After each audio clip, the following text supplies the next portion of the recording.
Eu morava no interior do Paraná, numa vila pequena chamada Vila do Cervo Branco.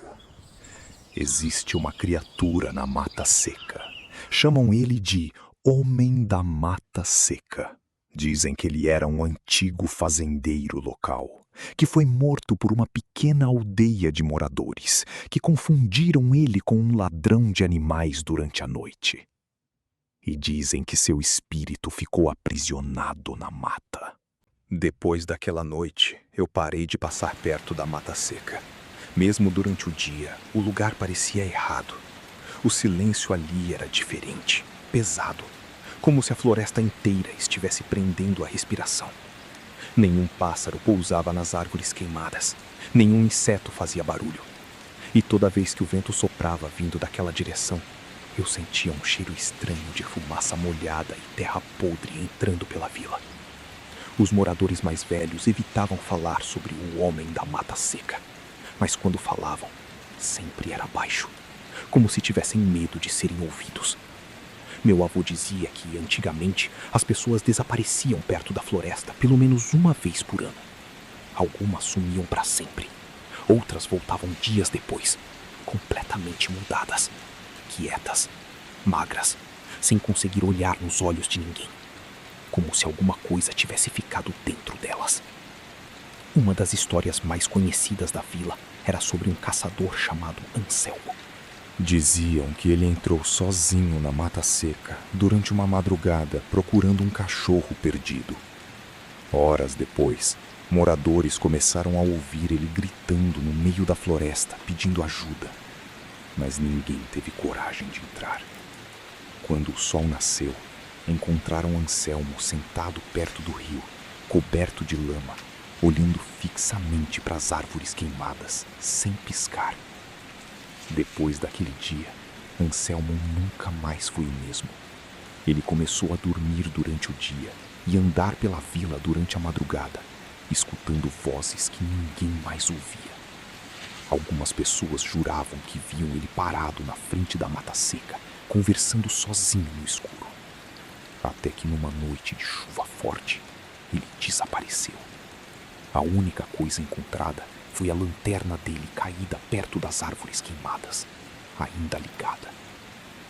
Eu cresci ouvindo essas histórias e sempre achei exagero de interior, até começar a escutar coisas vindo da mata também. Primeiro eram sons baixos, passos, galhos quebrando. Depois vieram as vozes. E numa madrugada, eu ouvi alguém chamar meu nome, exatamente da janela do meu quarto. Na primeira vez que ouvi meu nome vindo da janela, eu achei que estava sonhando. Eram quase 3 da manhã e a vila inteira estava silenciosa. Então ouvi de novo, baixo, arrastado. Lucas. Eu sentei na cama na mesma hora. A voz parecia vir do quintal da minha casa. Por alguns segundos fiquei parado tentando entender aquilo, até perceber uma coisa que fez meu corpo gelar. A voz era da minha mãe, mas minha mãe estava dormindo no quarto ao lado. Eu levantei devagar e fui até a janela. O vidro estava embaçado por causa do frio da madrugada. Lá fora só dava para ver o quintal escuro e o começo da estrada de terra que levava até a Mata Seca. Então a voz chamou outra vez, mais perto agora. Filho. Meu estômago afundou na hora, porque não parecia alguém imitando minha mãe. Parecia realmente ela. A mesma entonação, o mesmo jeito cansado de falar meu nome quando eu era criança. Eu fiquei alguns segundos olhando para o lado de fora, sem respirar direito.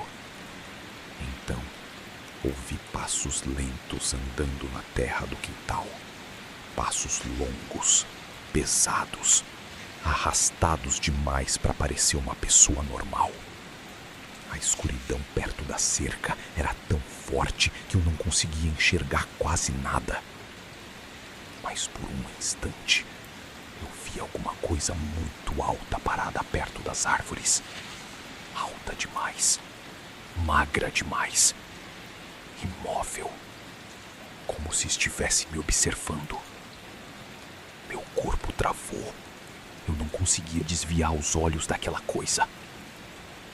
Então a voz mudou. Parou de soar como minha mãe e começou a ficar errada, grossa, distorcida, como várias vozes falando ao mesmo tempo. E no meio daquele som, eu ouvi meu próprio nome de novo. Dessa vez mais forte, mais perto. A criatura deu um passo para frente e a luz fraca da varanda bateu nos olhos dela. Brancos. Não brilhando como lâmpada, mas refletindo a luz igual olho de animal no escuro. Foi nessa hora que eu me afastei da janela, na mesma hora. Meu coração parecia que ia explodir dentro do peito. E enquanto eu recuava pelo quarto, ouvi uma coisa arranhando lentamente a parede do lado de fora da casa. Eu fiquei imóvel no meio do quarto, enquanto aquele som continuava arranhando a parede da casa. Devagar, como unhas secas passando pela madeira. Minha respiração estava tão pesada que eu conseguia ouvir o próprio coração batendo dentro da cabeça. Então, os arranhões pararam. O silêncio voltou de repente, mas aquilo era pior, porque parecia que a coisa lá fora estava parada, escutando. Passei o resto da madrugada sem dormir. Quando o sol nasceu, fui direto olhar o lado de fora da casa. A parede perto da minha janela estava marcada. 4 riscos enormes atravessavam a madeira de cima até quase o chão. Não pareciam marcas de animal. Eram longas demais, fundas demais. Meu avô ficou em silêncio olhando aquilo por alguns segundos. Depois só falou uma frase que eu nunca vou esquecer. Ele sabe onde você mora agora. Naquela tarde, tentei perguntar mais sobre o homem da mata seca. Meu avô não gostava do assunto, mas depois de insistir muito, ele contou uma coisa que quase ninguém na vila sabia. Segundo os mais antigos, a criatura não aparecia por acaso. Ela escolhia pessoas. Sempre começava do mesmo jeito. Vozes durante a noite, passos perto da casa, sombras observando da floresta. E depois disso, a pessoa começava a ser atraída pela mata seca sem perceber. Meu avô disse que o fazendeiro morto nunca teve família. Morava sozinho perto da floresta, cuidando dos animais. Na noite em que foi confundido com ladrão, os moradores bateram tanto nele que o homem mal conseguia andar. Mesmo assim, ele conseguiu fugir para a mata. Dizem que continuaram ouvindo os gritos dele até de madrugada. Depois veio o incêndio. Alguns acreditavam que ele morreu queimado vivo entre as árvores enquanto tentava escapar. Quando anoiteceu outra vez, comecei a entender o medo dos moradores da vila. Porque pouco antes da meia-noite, ouvi passos circulando lentamente minha casa de novo. E dessa vez, alguma coisa começou a chamar meu nome exatamente do lado de fora da porta da frente. Os passos pararam bem em frente à porta. O silêncio ficou tão pesado que parecia prender o ar dentro da casa. Então, ouvi minha voz do lado de fora, exatamente igual à minha. Abre! Meu sangue gelou na hora. Não era parecido, era perfeita. O mesmo tom, a mesma respiração. Minha mãe acordou assustada no quarto ao lado, perguntando quem estava conversando na varanda. Eu não consegui responder. Só fiquei olhando para a porta enquanto aquela coisa repetia meu nome devagar. Então começaram as batidas. 3 pancabas lentas na madeira, fortes o bastante para fazer a casa inteira tremer. Meu avô levantou na mesma hora e apagou todas as luzes da casa. Ele puxou minha mãe pro quarto sem fazer barulho e mandou ninguém olhar pelas janelas. Depois pegou uma espingarda velha que ficava guardada atrás do armário. Nunca vou esquecer da expressão dele naquele momento.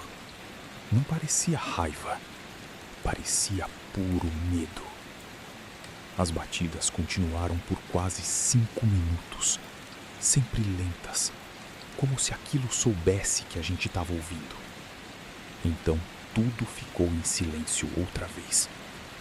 Meu avô esperou alguns segundos antes de ir até a porta. Quando abriu, não tinha ninguém. Só a varanda escura e o vento vindo da direção da mata seca. Mas no chão de terra existiam marcas. Pegadas enormes, compridas demais para serem humanas, afundadas profundamente, como se algo extremamente pesado tivesse passado ali. Na manhã seguinte, a notícia correu pela vila inteira. Algumas pessoas começaram a evitar passar perto da nossa casa. Outras olhavam para mim como se eu já estivesse marcado. Um homem chamado Elias apareceu naquela tarde, dizendo que aquilo era só o começo. Segundo ele, o homem da mata seca sempre escolhia alguém novo depois de muitos anos sem aparecer. E quando começava a chamar uma pessoa, dificilmente parava até conseguir levá-la para a floresta. Eu tentei ignorar tudo aquilo. Tentei acreditar que era medo da minha cabeça. Mas naquela noite aconteceu uma coisa pior. Quando fui fechar a janela do quarto, vi uma silhueta extremamente alta parada no começo da estrada de terra, imóvel, me observando. E atrás dela, outras vozes começaram a surgir no escuro da mata seca. Vozes de pessoas da vila que já estavam mortas há muitos anos. As vozes vinham da floresta uma atrás da outra.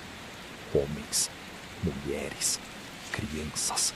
Algumas eu reconhecia das histórias antigas da vila. Outras eu nunca tinha ouvido antes. Todas chamavam alguém pelo nome. O som parecia se espalhar entre as árvores queimadas, como se a própria mata estivesse falando.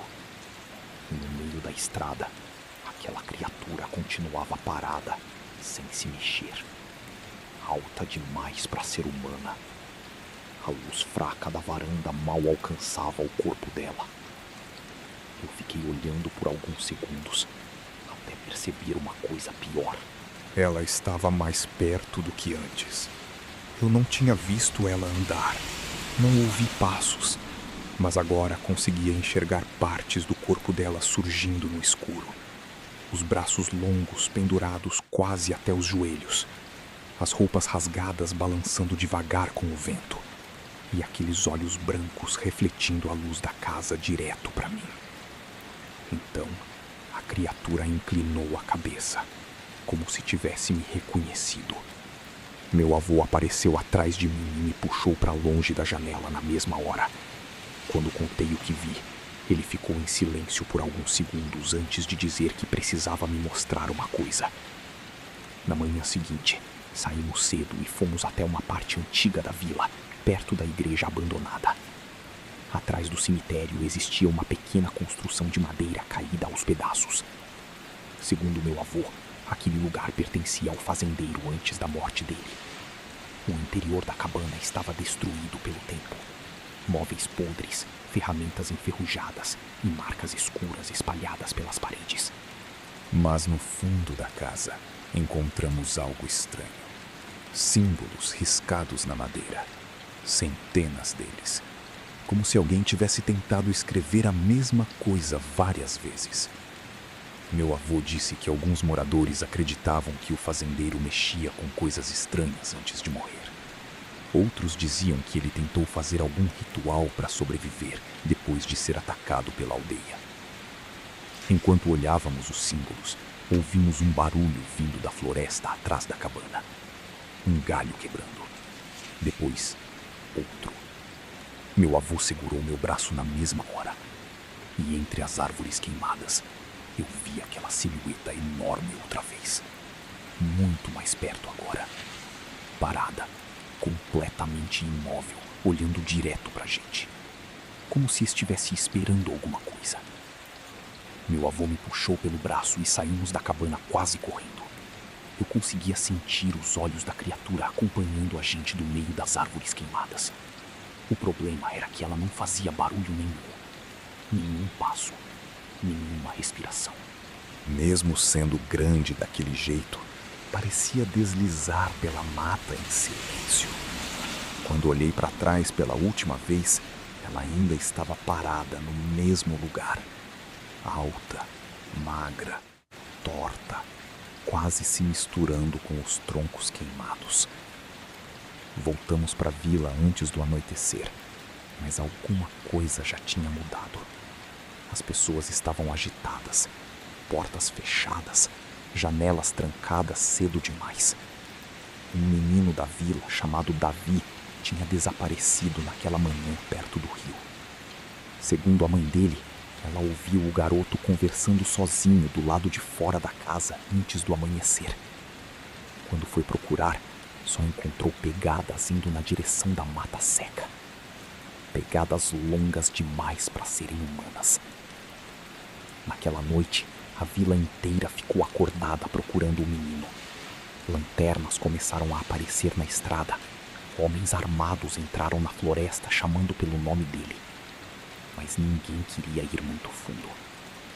O silêncio da mata seca parecia pior do que nunca. Nem vento existia ali dentro. Então, alguém ouviu a voz do garoto no escuro. Mãe, baixa, fraca, vinda do meio das árvores queimadas. Algumas pessoas começaram a chorar na mesma hora. Um dos homens correu na direção da voz antes que os outros conseguissem impedir. O nome dele era Renato. Eu lembro perfeitamente da lanterna dele desaparecendo no meio da neblina da mata. Durante alguns segundos, tudo ficou silencioso, até ouvirmos ele gritar. Não era um grito normal.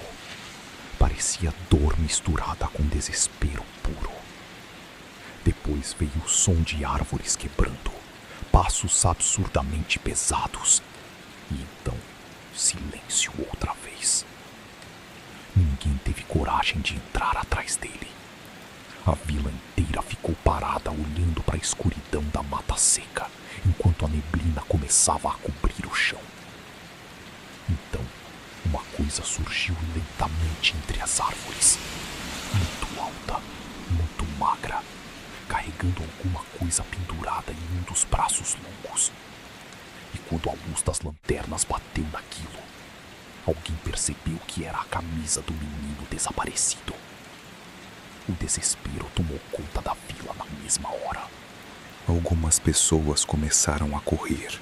Outras ficaram paralisadas olhando para a criatura no meio da neblina. O homem da mata seca continuava imóvel, segurando a camisa ensanguentada do garoto, como se quisesse mostrar aquilo para todo mundo. Então, ele soltou a roupa no chão devagar e desapareceu entre as árvores queimadas, sem fazer um único som. Foi nesse momento que os moradores entenderam que o menino provavelmente já estava morto. Depois daquela noite, ninguém mais saiu sozinho de casa. As ruas da vila ficaram vazias antes mesmo do pôr do sol. As famílias começaram a dormir juntas no mesmo cômodo, com medo de ouvir vozes do lado de fora. Mas o pior era que as chamadas continuavam. Toda madrugada, alguém escutava parentes mortos falando na janela, chamando pelo nome, pedindo ajuda no escuro. E quanto mais medo a vila sentia, mais perto a criatura parecia chegar das casas. 2 dias depois, encontraram Renato. Ou pelo menos o que sobrou dele. O corpo estava ajoelhado perto do rio velho, completamente magro, com a pele seca como madeira queimada. Os olhos estavam abertos, mas brancos, sem pupila nenhuma. Algumas pessoas juraram que ainda viram os dedos dele se mexendo quando chegaram perto. Meu avô mandou queimarem o corpo imediatamente. Segundo ele, algumas coisas da mata seca não deviam voltar para a vila. Naquela mesma noite, ouvi algo andando no telhado da minha casa. Passos lentos, compridos, pesados o suficiente para fazer a madeira rangir acima do meu quarto. Minha mãe começou a rezar baixinho, enquanto meu avô segurava a espingarda perto da porta. Então veio a voz outra vez. Não da rua, não da janela. Agora vinha exatamente de cima da casa. Lucas. Arrastada, grossa, misturada com várias outras vozes ao mesmo tempo. Foi aí que aconteceu a coisa mais assustadora de todas. Eu vi meu pai falando comigo de novo, mas dessa vez ele contou uma coisa que ninguém além dele sabia. Uma memória da minha infância. Algo impossível da criatura conhecer. E naquele instante, comecei a sentir vontade de abrir a porta e seguir aquela voz até a mata seca. A voz do meu pai continuava vindo do telhado enquanto eu tentava convencer a mim mesmo de que aquilo não era real. Mas cada palavra parecia entrar direto na minha cabeça. Ele começou a lembrar coisas da minha infância, momentos que ninguém mais conhecia. O jeito que ele me chamava quando eu era criança, a música que cantava enquanto trabalhava no quintal. Minha mãe começou a chorar baixinho no canto da sala. Até meu avô parecia assustado de verdade agora. Então ouvi passos descendo lentamente pelo lado de fora da casa. Algo pesado arrastando pela parede de madeira. A voz ficou mais baixa, mais próxima. Filho, vem aqui fora. Meu corpo inteiro queria obedecer. Era como se alguma coisa puxasse meus pensamentos para a direção da porta. Minhas mãos tremiam tentando alcançar a maçaneta sem que eu percebesse. Foi meu avô quem segurou meu braço antes que eu abrisse. Ele começou a rezar em voz alta, enquanto as batidas voltavam na porta. Mais fortes agora. A casa inteira tremia. Minha mãe apagou todas as luzes e o silêncio tomou conta do lugar por alguns segundos. Então, ouvimos uma coisa andando lentamente ao redor da casa. Passos longos na terra molhada, parando de vez em quando perto das janelas, como se estivesse procurando uma entrada. E no meio daquilo, dezenas de vozes começaram a sussurrar juntas do lado de fora. Foi nessa madrugada que meu avô decidiu contar a verdade completa. Segundo os antigos moradores, o fazendeiro não morreu sozinho naquela floresta. Antes de ser atacado pela aldeia, ele já estava enlouquecendo. Algumas pessoas diziam que ele passava noites inteiras falando sozinho dentro da mata e fazendo símbolos estranhos nas árvores queimadas. Outros acreditavam que ele encontrou alguma coisa antiga enterrada naquele lugar. Algo que começou a mudar ele pouco antes da morte. Mas existia um detalhe que quase ninguém sabia. Na noite do incêndio, moradores juraram ter visto o corpo do fazendeiro andando entre as árvores em chamas, mesmo depois de morto. Alto demais, magro demais, como se o fogo tivesse deformado o corpo dele em alguma coisa não humana. E enquanto meu avô terminava de falar isso, ouvimos uma respiração pesada, vindo exatamente do outro lado da porta da frente. A respiração continuava do outro lado da porta, lenta, fundíssima, como se alguma coisa enorme estivesse parada ali sem se mover. Minha mãe já estava chorando e meu avô segurava a espingarda apontada para a entrada da casa com as mãos tremendo. Então vieram 3 batidas, muito fortes. A madeira rachou perto da maçaneta. E junto com as batidas, todas aquelas vozes começaram a sussurrar ao mesmo tempo do lado de fora. Meu avô percebeu que aquilo não iria parar. Nunca vou esquecer a última vez que olhei para trás. A criatura ficou parada entre as árvores, encarando ele por alguns segundos. E então, começou a imitar a voz da minha avó morta. Exatamente igual. Meu avô congelou na hora. Foi o suficiente. A coisa avançou sobre ele no escuro, tão rápido que parecia impossível um corpo daquele tamanho se mover daquela forma. Depois, só ouvi os gritos. Eu consegui escapar da mata seca naquela madrugada.